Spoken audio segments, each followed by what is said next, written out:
Racism is about jealousy. If you think that's a reductive statement, please stick with me. When I say jealousy, I'm talking about insecurity, which is really what jealousy is, but I think it's easier to understand if I say insecurity rather than just jealousy. When Black people see these comments, they say, "We already know. There is no way you didn't know. Don't pretend you didn't." This disconnect is really hard to explain, and I've been trying to understand it myself. I'm going to be digging into this really deep because I think it's so important. Hi guys, my name is Esther Daniel and you're welcome back to the channel. So in this video, a white woman, she's actually a professor, and she's finally saying out loud what a lot of us have been feeling for years. She straight up admits that a lot of white people are jealous of Black people, of our strengths, of our culture, our style, and even how we show up in the world. But here is the thing, most of them will never admit it. They will hide it behind hate, behind systems, behind professionalism. Before we move on with the video, please like and subscribe to the channel to help the channel out. Racism is about jealousy. If you think that's a reductive statement, please stick with me. When I say jealousy, I'm talking about insecurity, which is really what jealousy is, but I think it's easier to understand if I say insecurity rather than just jealousy. Because we know from appropriation that we are very jealous of other cultures. Why would we want to listen to the music, eat the food, wear the clothes, do the hairstyles, have everything, the language, but not give credit where credit is due and not uplift the people who created it? White people are so lost in feeling like they don't have a connection to culture, especially many of us who are very far removed from our European roots. And I think the need to fill that space and that insecurity of this lack of culture and lack of something to call our own is often filled with cultural appropriation and the idea that being white is superior. I was first introduced to this concept of racism being jealousy in college, and I can't trace it back to one particular scholar, but I would like to give credit where credit is due to that Black scholar. If you can find anything tracing it to one particular person, please leave that in the comments. I think it's important to think about racism in this way if we want to unlearn it. Because, as some people say who are non-monogamous, or anyone who's just working on their relationships, jealousy is an indicator that something is not quite right with us. It's an indicator of our insecurity and how we might be feeling. It's not about what our partner is doing or what someone on Instagram is doing with their life that makes us feel inadequate. It's about something going on inside. And I think we really need to interrogate that. What is it about people of color showing excellence, people of color maybe being more in touch with culture, people of color being more in touch with the environment, people of color making better food, and everything else that we envy? What does that trigger in us? And why do we have the need to put those people down? It's about jealousy. And if we can figure out that we're feeling that way and trace that feeling back to maybe some of our unconscious biases, I think it's a lot easier to start thinking about how can we unlearn that? How can I feel secure in my identity as a white person who has roots in maybe Italian and like other cultures, but like doesn't really feel connected to anything? How can I feel secure in myself to not want to put others down, whether that be racism or any other form of discrimination, or just plain hating on another woman because she's amazing? You know, I think this makes it seem like racism is very simple, but it also just helps us frame it in a way that's accessible to us. We know that dismantling racism starts with individual work, and personal growth is all about thinking about the hard things about yourself and the things and parts of yourself that you don't like. And jealousy is one of those things. No one wants to be jealous. It's an awful, awful feeling. And we don't want to admit that we're jealous. And we you know, we shy away from that, but it's something we can interrogate, and I think that is going to help us go a long way. Anyway, just my thoughts. Happy Juneteenth. I hopefully will speak about this more coherently in the future. Yeah, Black Lives Matter. What's going on, everybody? This Afro Think Tank. Now, you know how I said in one of my other videos that it's all jealousy at the end of the day? It's jealousy. And here's the thing, there's nothing we can do about their jealousy. It's envy. Ever since the European saw the first black person walking with the sun behind him, shining off probably his bald head, and the first time they seen a black woman with them Coke bottle shaped bodies and them hips and them bosoms and that beautiful glowing skin, they been jealous. Ever since they walked, when they were invited on the shores of Africa, and saw great buildings that their minds could barely even fathom and process. And to this day, they still can't fathom and process it, to the point that where it had to be an alien, or maybe Bigfoot, or could have been Sasquatch, or could have been the Loch Ness Monster with Bigfoot in coordination with the aliens. Even when they figured out that them skulls that they like to call aliens was just Africans practicing a form of head morphing, they've been jealous. And ever since that moment, they've been stealing all of our stuff, taking all of our stuff, claiming to be us, trying to be us, consuming our culture, selling our culture, profiting off our culture, staring at us, not being able to mind their own business. That's why when black people finally got liberated after slavery, after we liberated ourselves, by the way, and we went all the way over there, okay? We went all the way over there, minding our own black ass business. And they just looked, right? Walked over there so they can say they were scared. And effed our shit up. That's what they did. They are so jealous. Our existence is just too much for them to handle. And I'm going to let this man tell you. He's going to say it. It's going to come out the horse's mouth. And most woke black folks, we know this. No one else believes it. Right? No one else believes, but we knew this. And here's the thing. It ain't just white people. All you got to do is go on the internet. For all that shit they be talking, look at the TikTok. Look at them Indians. Always listening to our music. Adding that shit to their Indian music. Always trying to use some sort of piece of black culture to make themselves look extra cool. The only people I don't mind doing, well, I really don't mind anybody doing it, except for the Asians. I love when the Asians do it. I like it. I like seeing Chinese and Koreans and Japanese do black stuff. I love it, because they do it with appreciation. So I'm not mad at them. But those Indians, the ones that want to be super racist to us, them white folks that just won't let us live, it's like, bro, there's another way to go about this. Huh? You could have gotten an invite to the cookout. You ain't got to barge in. If you wanted the macaroni and cheese, you could have just asked for a plate. You ain't got to take it, because when you take it, it ain't going to taste right. You know what I'm saying? Just saying. You ever heard a black person sing? You see what happened when a black person starts singing? Everybody get quiet. Everybody stop and they look like they looking at God. They're like, everybody. They just stop. When a black person sings, it's like God is singing. Something inside of them just be like, click. They can't help it. You know I'm right.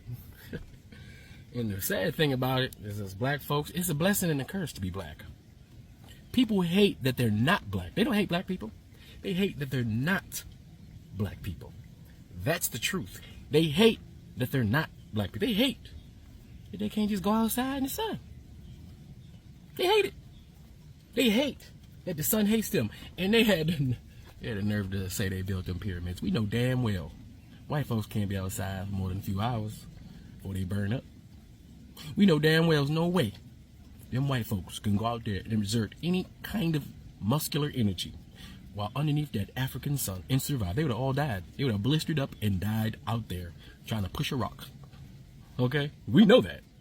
But hey, when your jealousy gets to the point of mental illness, and then when your jealousy goes from individual jealousy to a whole culture of jealousy, we're talking about a culture and centuries of them baking it's just jealousy on top of jealousy and envy and hate, and it just morphs into some just evil, just fatal attraction shit.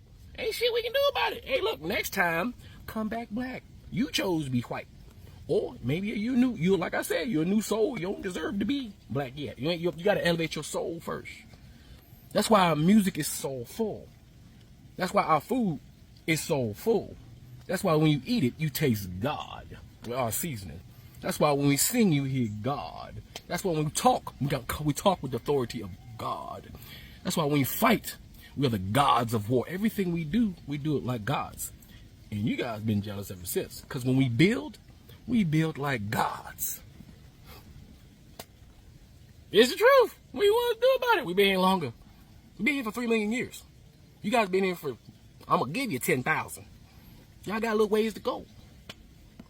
I don't know if you're going to make it, though. I mean, not the way y'all acted. I'm just saying. We going to be here because the sun likes us. You guys, not so much. So y'all probably going to have to assimilate anyway. That's just for survival. Because we can't stop that sun. And we can't stop this environment from getting warmer. And we good. We just going to sweat a little bit more. That's it. We're going to sweat a little bit more. And our skin are going to create more melanin to protect us. And give us that vitamin D that we need. That nutrient. We get fed by that. So that sun feeds us. When we step outside, it feeds us. Matter of fact, the reason why most black people in America have, issues is because we don't get enough sun, because we're built for it. See, we in America, we hide our bodies with all these clothes. We ain't supposed to be wearing all this. That's why black folks like to be naked. You ever notice black folks don't like to wear clothes? We hate wearing clothes. If a woman could be naked, they would just be naked. They'll wear a couple pieces of string. Dudes too. We don't like wearing shirts. Shirts for what? Our skin is meant for the back to hit it. Our back is meant for the sun to hit it. I mean, we're supposed to be. That's our blanket. That's our comfort, the sun. All right? You guys are made for the cold. You have adapted to it. That's why in wintertime, y'all be outside with little booty shorts and a sweater. Don't make no sense. Why you got shorts on and a sweater? Your legs are hairy. All right? I understand maybe that keeps your legs warm, but it don't make sense to me because I can't do it. Your lips don't crack like ours. All right? We can't do this. This winter ain't for us. We're not built for that shit. All right? Not at all.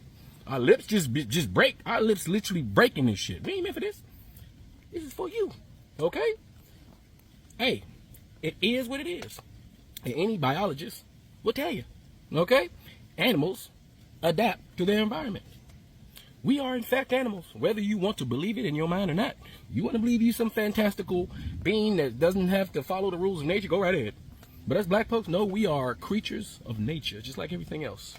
And we have adapted to the environment. But you know the good thing about this skin right here, even though we don't like the winter, our skin is actually better for that too. Our skin is perfect for every environment. That's why y'all came and got us to do the work. Because y'all couldn't do it. Too hot. Right? Hey, sometimes it's too cold for y'all too. Our skin's good for that too. It just works better, in the sun. But I'm just saying, it's just jealousy. And there's nothing that we can do about your jealousy. That is something you guys have to take care of and do a little introspection. And you really ain't got to be jealous. Just come and join the party. That's it. You ain't got to be jealous. You can envy. It's okay. There are people that are taller than me. And I'd be like, oh, he's 6'4". I'm 5'11", by the way. So I'm at that good height. I'm 5'11 and a half. I respect the half. It's almost 6 foot, right? And with this bun, I'm 6'1". Okay, it counts. It's on me. It grew out of my head. It's my height. But look, I see people like LeBron James. Look at him, 6 foot something, 7 or some shit like that. In better shape than me. I'm like, man, fuck that motherfucker, man. Big ass, rich ass, tall ass, strong ass, young ass, successful ass, black dude, motherfucker. I wish I was like that. Fuck him, right? That's how people do, right? That's how y'all do us on a grand scale. That shit ain't right. Anyway, Y'all tell me what y'all think in the comment section. It's Afro Think Tank. Learn some Tito. I'm out. When white people see my posts about racism in America, frequently they say, I didn't know. When black people see these comments, they say, we already know. There is no way you didn't know. Don't pretend you didn't. This disconnect is really hard to explain, and I've been trying to understand it myself. I'm going to be digging into this really deep because I think it's so important. It's not that we're just oblivious white people. It's that we've been groomed to be oblivious white people. People point out that it's not like this stuff is locked in some vault somewhere. It's available. You can see it. And that's true. But we were trained not to ask questions. We were trained not to look for it. And I see it in my family. I see it in my circle of friends, even some of my friends that are pretty progressive. We have this ingrained training to not ask too many questions. We were taught to trust authority figures, teachers, ministers, police officers, politicians, the anchor guy on the evening news. We believed them because we were groomed from childhood to believe that they were trustworthy. We were not taught that the system itself, the system they were part of, was designed to protect itself first. And frankly, it felt good just to trust them. It's like you had this permanent mommy and daddy figure. It made life feel safe. The gaps in white knowledge were filled in with lies. We were told that poor people were lazy, that's why they're poor. That crime existed in black neighborhoods because they were black neighborhoods. That broken families cause poverty. These ideas were not questioned. They were treated as common sense. And we were started with our grooming as infants, as little tiny babies, as little bitty kids that are impressionable and just forming our ideas about the world. So that was our social foundation. We were told that black people can't keep their marriages together. I was even told that the reason they couldn't keep their marriages together was because of how they were treated during slavery. So out of one side of their mouth, they'd say, wasn't that horrible that families were split up during slavery? But now that has just become part of who they are. And so it's their fault. I don't know, it didn't make sense to me either. We also were not told that welfare benefits were not available if there was a man in the house, a black woman working 2 jobs who still needed support to raise her children, could not have a husband or partner living in the house with her.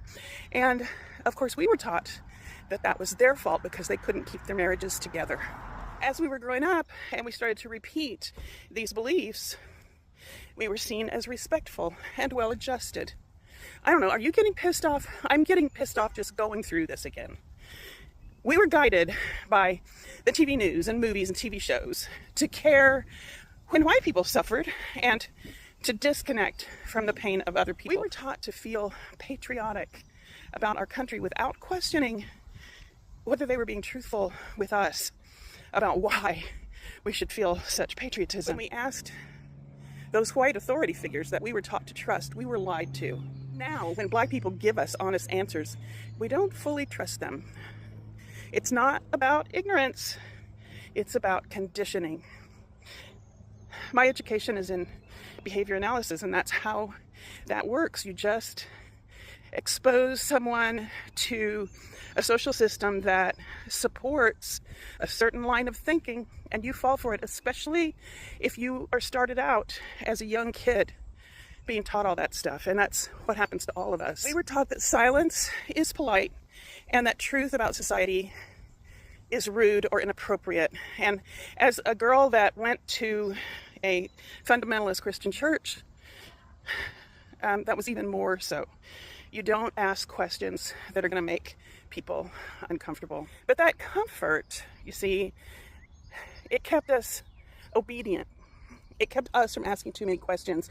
It kept us from wanting to do anything about it because we didn't fully understand that there was something that needed to be done. We were used to preserve a system that depended on our own silence. It kept us from befriending Black people. It kept us from knowing what the hell we thought we knew about those people. So when white people say, I didn't know about any of this, understand what that really means. We were trained not to look. We were trained to believe the stories that we were told by the authority figures. We were shaped by a system that used your trust against you. We were trained to look away. And now we have a choice. White people, we need to get angry about being kept in the dark all these years so that together with our Black neighbors and neighbors of all races, we can break down this oppressive system that has brought us here to the point of fascism. Check the caption for some documentaries to help you get started learning. We need to really get curious. It's funny how they act like they are above us, but deep down, they watch our reading, our culture, our confidence. They copy us more cause then act confused. But anyway, guys, these are just my opinion, and I would like to hear your thoughts in the comment section below. Don't forget to like and subscribe to the channel. Thank you for watching this video. See you in the next one. Bye bye.